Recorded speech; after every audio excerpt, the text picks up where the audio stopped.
In the beginning was the Logos, the Big Bang, the primordial Om. Big Bang theory says that the physical universe spiraled out of an unimaginably hot and dense single point, called a singularity, billions of times smaller than the head of a pin. It does not say why or how. The more mysterious something is, the more we take for granted that we understand it.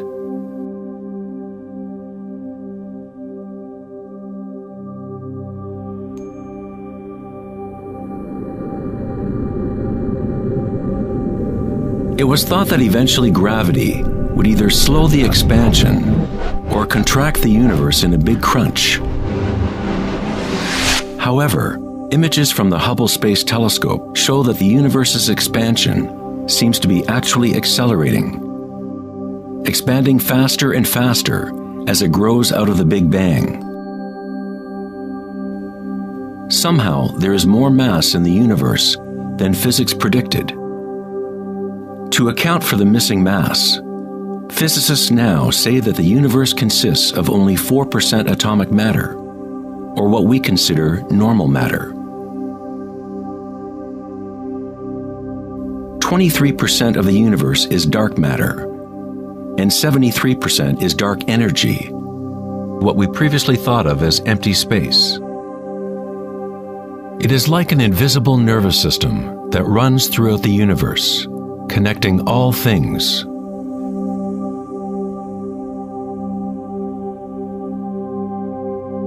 The ancient Vedic teachers taught Nada Brahma, the universe is vibration. The vibratory field is at the root of all true spiritual experience and scientific investigation. It is the same field of energy that saints, Buddhas, yogis, mystics, priests, shamans, and seers have observed by looking within themselves. It has been called Akasha, the primordial Om, Indra's net of jewels, the music of the spheres, and 1,000 other names throughout history.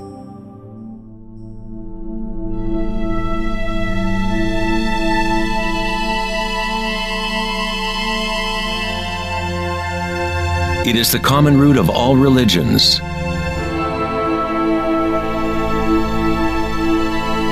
And the link between our inner worlds and our outer worlds.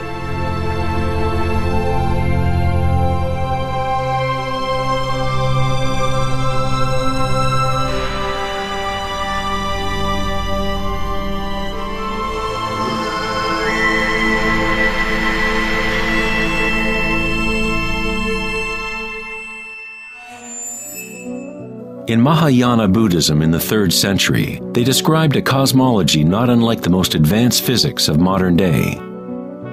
Indra's net of jewels is a metaphor used to describe a much older Vedic teaching, which illustrates the way the fabric of the universe is woven together. Indra, the king of the gods, gave birth to the sun and moves the winds and the waters. Imagine a spider web that extends into all dimensions. The web is made up of dewdrops, and every drop contains the reflection of all the other water drops. And in each reflected dewdrop, you will find the reflections of all the other droplets. The entire web in that reflection, and so on to infinity. Indra's web could be described as a holographic universe, where even the smallest stream of light contains the complete pattern of the whole.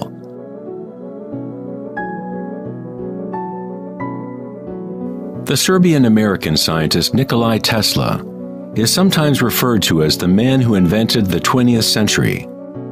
Tesla was responsible for discovering alternating current electricity and many other creations that are now part of everyday life.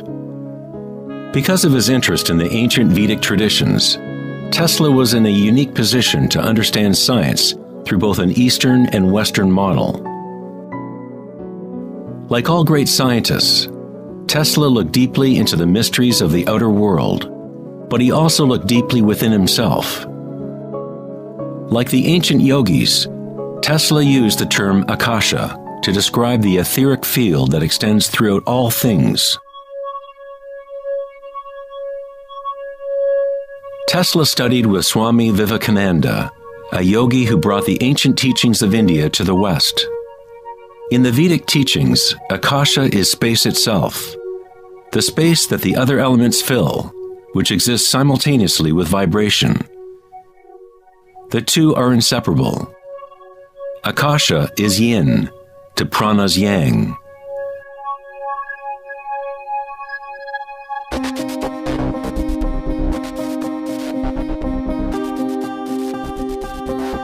A modern concept that can help us to conceptualize akasha, or the primary substance, is the idea of fractals. It wasn't until the 1980s that advances in computers allowed us to actually visualize and reproduce mathematically the patterns in nature. The term fractal was coined in 1980 by mathematician Benoit Mandelbrot, who studied certain simple mathematical equations that, when they are repeated, produce an unending array of changing mathematical or geometrical forms within a limited framework. They are limited, but at the same time, infinite. A fractal is a rough geometric shape that can be split into parts, each of which is at least approximately a reduced size copy of the whole pattern, a property called self-similarity. Mandelbrot's fractals have been called the thumbprint of God. Om Shrim Rim Klim Lam Gam Ganapatiye Varavaradav Saravajanam Eva Shavaya Swaha. You are seeing artwork generated by nature itself. If you turn the Mandelbrot figure a certain way, it looks sort of like a Hindu deity or Buddha. This figure is being termed the Buddha-bro figure. Om Shrim Rim Klim Lam Gam Ganapatiye Varavaradav Saravajanam Eva Shavaya Swaha.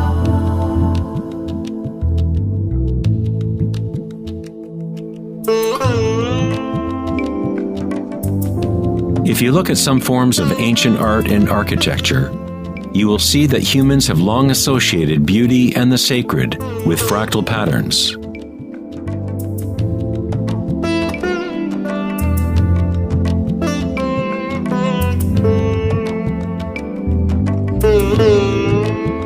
Infinitely complex, yet every part contains the seed to recreate the whole. Fractals have changed mathematicians' views of the universe and how it operates. With each new level of magnification, there are differences from the original. Constant change and transformation occurs as we traverse from one level of fractal detail to another. This transformation is the cosmic spiral, the embedded intelligence of the matrix of time-space.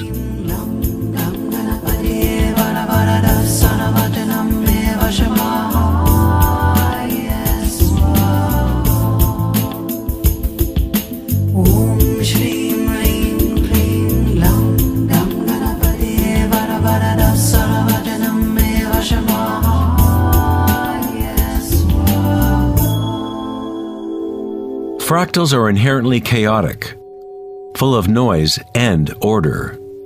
When our minds recognize or define a pattern, we focus on it, as if it is a thing. We try to find the patterns we see as beautiful, but in order to hold the pattern in our minds, we must push away the rest of the fractal.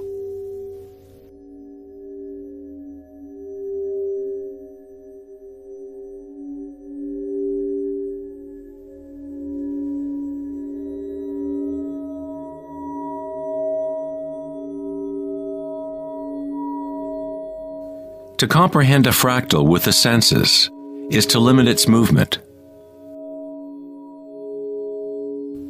All energy in the universe is neutral, timeless, dimensionless.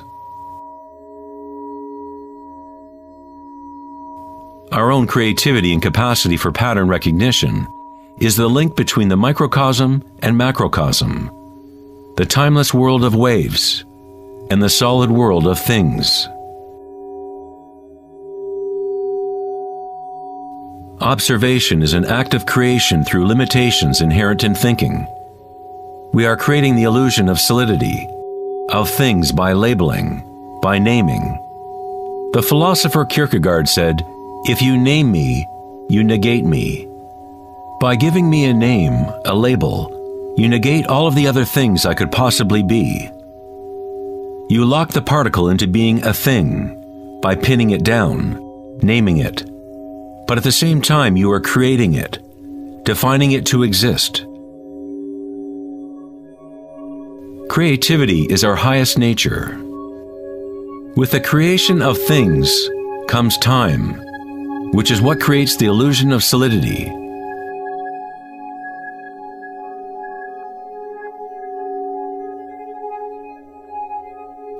Einstein was the first scientist to realize that what we think of as empty space is not nothing. It has properties. And intrinsic to the nature of space is nearly unfathomable amounts of energy. The renowned physicist Richard Feynman once said, "There is enough energy in a single cubic meter of space to boil all the oceans in the world." Advanced meditators know that in the stillness lies the greatest power. The Buddha had yet another term for the primary substance, what he termed kalapas, which are like tiny particles or wavelets that are arising and passing away trillions of times per second.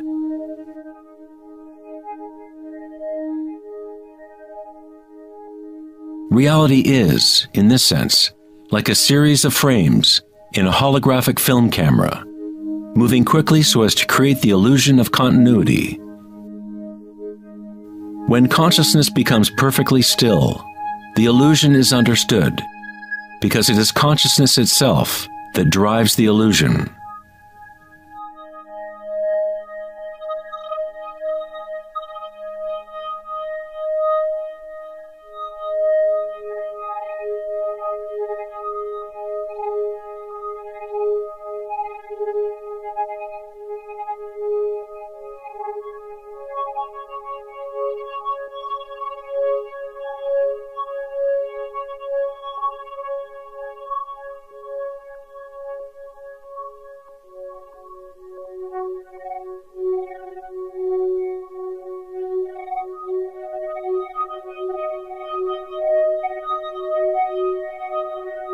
In the ancient traditions of the East, it has been understood for thousands of years that all is vibration.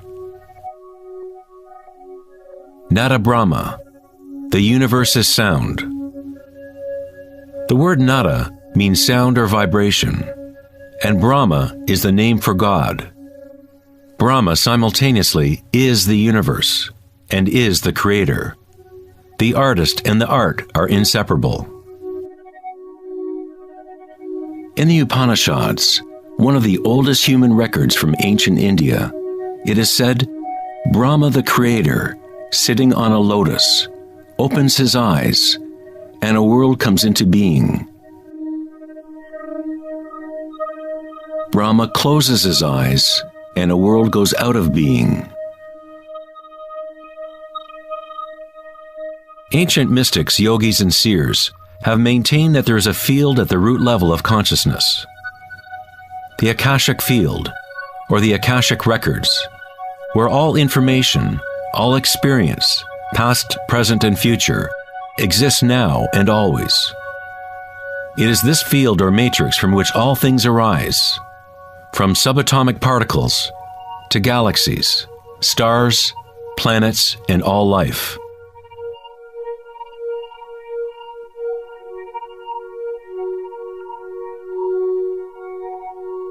You never see anything in its totality, because it is made up of layer upon layer of vibration, and it is constantly changing, exchanging information with Akasha. A tree is drinking in the sun, the air, the rain, the earth. a world of energy moves in and out of this thing we call a tree. When the thinking mind is still, then you see reality as it is, all aspects together. The tree and the sky and the earth, the rain and the stars are not separate. Life and death, self and other, are not separate, just as the mountain and the valley are inseparable. In the Native American and other indigenous traditions, it is said that everything has spirit, which is simply another way of saying everything is connected to the one vibratory source. There is one consciousness, one field, one force that moves through all. This field is not happening around you. It is happening through you and happening as you. You are the you in universe. You are the eyes through which creation sees itself. When you wake from a dream, you realize that everything in the dream was you. You were creating it. So-called real life is no different. Everyone, everything is you. The one consciousness looking out of every eye. Under every rock.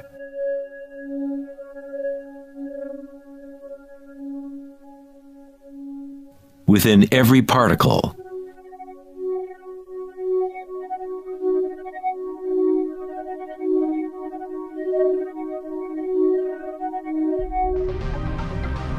International researchers at CERN, the European Laboratory for Particle Physics, are searching for this field that extends throughout all things.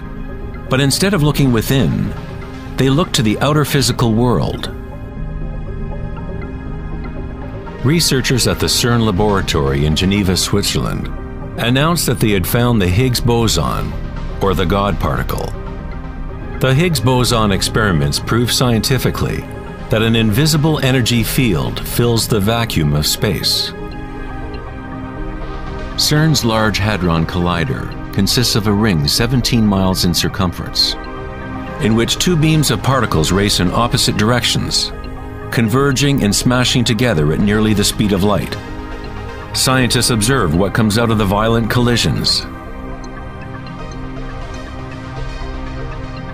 The standard model cannot account for how particles get their mass. Everything appears to be made of vibration, but there is no thing being vibrated.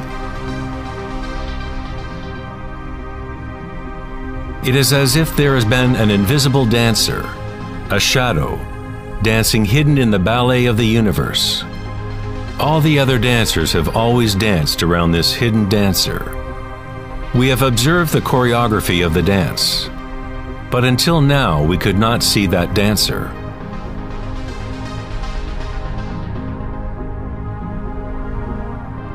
The so-called God particle, the properties of the base material of universe, the heart of all matter which would account for the unexplained mass and energy that drives the universe's expansion.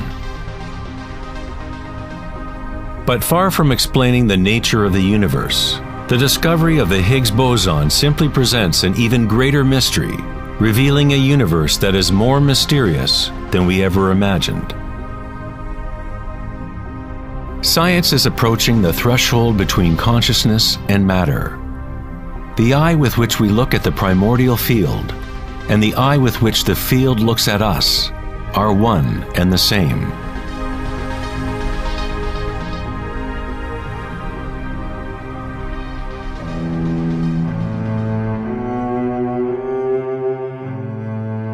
The German writer and luminary Wolfgang von Goethe said, "The wave is the primordial phenomenon which gave rise to the world." Cymatics is the study of visible sound. The word cymatics comes from the Greek root cyma, which means wave or vibration.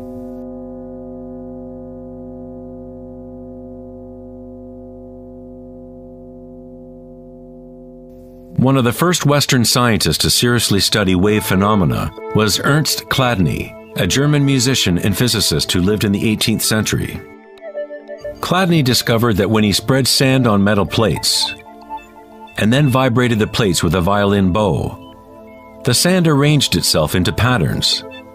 Different geometrical forms appeared depending on the vibration produced.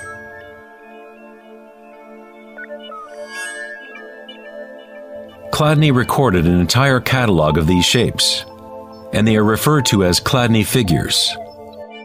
Many of these patterns can be found throughout the natural world, such as the markings of the tortoise or the spot patterns of a leopard.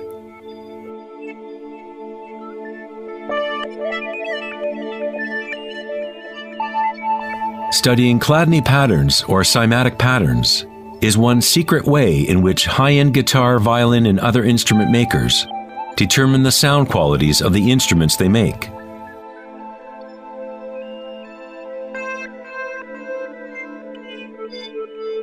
Hans Jenny expanded on Chladni's work in the 1960s.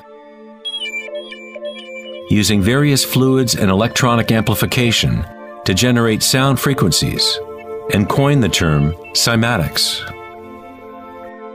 If you run simple sine waves through a dish of water, you can see patterns in the water. Depending on the frequency of the wave, different ripple patterns will appear. The higher the frequency, the more complex the pattern. These forms are repeatable, not random. The more you observe, the more you start to see how vibration arranges matter into complex forms from simple repeating waves. This water vibration has a pattern similar to a sunflower.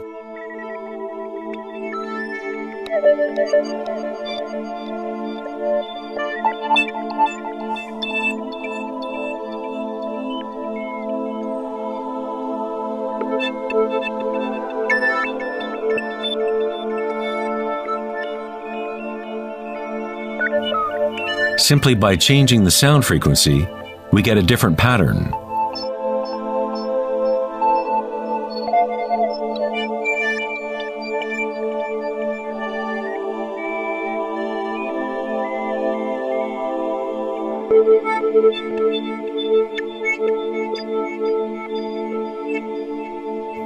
Water is a very mysterious substance. It is highly impressionable.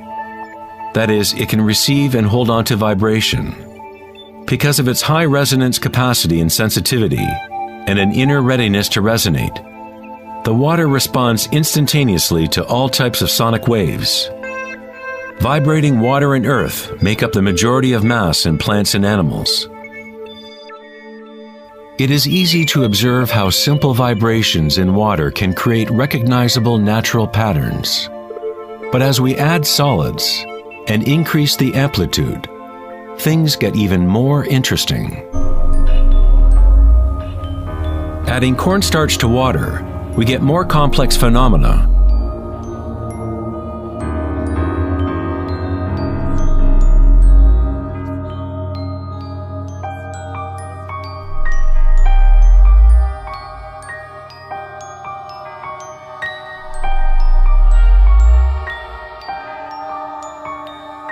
Perhaps the principles of life itself can be observed as vibrations move the cornstarch blob into what appears to be a moving organism.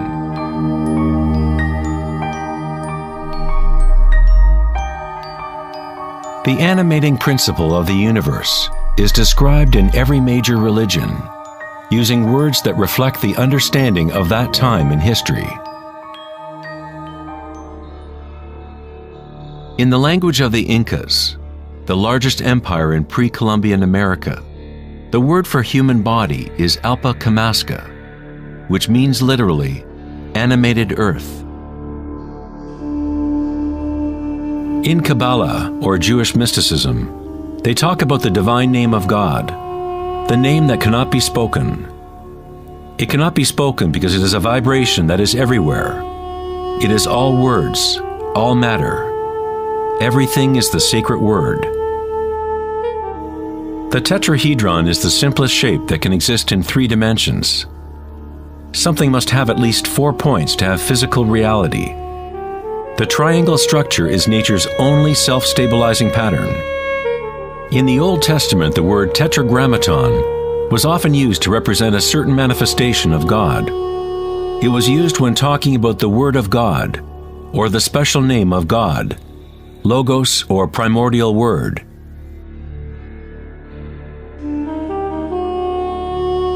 The ancient civilizations knew that at the root structure of the universe was the tetrahedral shape. Out of this shape, nature exhibits a fundamental drive toward equilibrium, Shiva, while it also has a fundamental drive towards change, Shakti.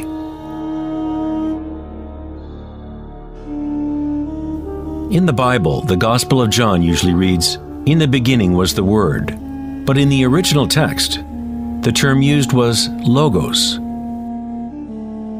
The Greek philosopher Heraclitus, who lived around 500 years before Christ, referred to the logos as something fundamentally unknowable, the origin of all repetition, pattern, and form. The Stoic philosophers who followed the teachings of Heraclitus identified the term with the divine animating principle pervading the universe.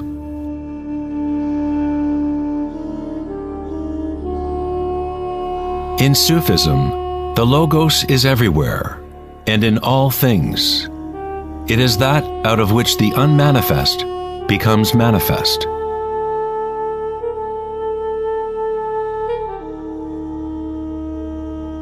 In the Hindu tradition, Shiva Nataraja literally means Lord of the Dance. The whole cosmos dances to Shiva's drum. All is imbued or ensouled with the pulsation. Only as long as Shiva is dancing can the world continue to evolve and change. Otherwise, it collapses back into nothingness. While Shiva is representative of our witnessing consciousness, Shakti is the substance or stuff of the world. While Shiva lies in meditation, Shakti tries to move him, to bring him into the dance. Like yin and yang, the dancer and the dance exist as one. Logos also means unconcealed truth. He who knows the Logos knows the truth. Many layers of concealment exist in the human world, as Akasha has been swirled into complex structures, concealing the source from itself. Like a divine game of hide and seek, we have been hiding for thousands of years, eventually forgetting about the game completely. We somehow forgot that there was anything to find. In Buddhism, one is taught to directly perceive the Logos, the field of change, or impermanence within oneself through meditation. When you observe your inner world, you observe subtler and subtler sensations and energies as the mind becomes more concentrated and focused. Through the direct realization of anicca, or impermanence at the root level of sensation, one becomes free of attachment to transient external forms. Once we realize there is one vibratory field that is the common root of all religions, how can we say, my religion, or this is my primordial Om, my quantum field?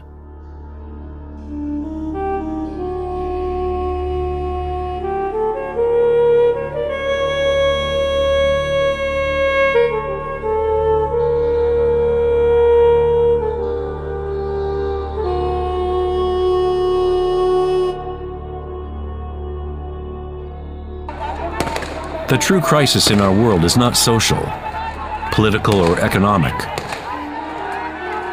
Our crisis is a crisis of consciousness, an inability to directly experience our true nature,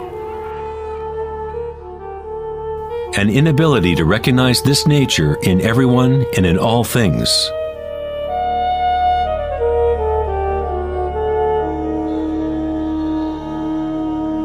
In the Buddhist tradition, the Bodhisattva is a person with an awakened Buddha nature. A Bodhisattva vows to help to awaken every being in the universe, realizing that there is only one consciousness.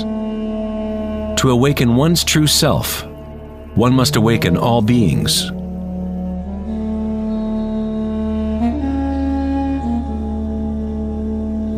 There are innumerable sentient beings in the universe.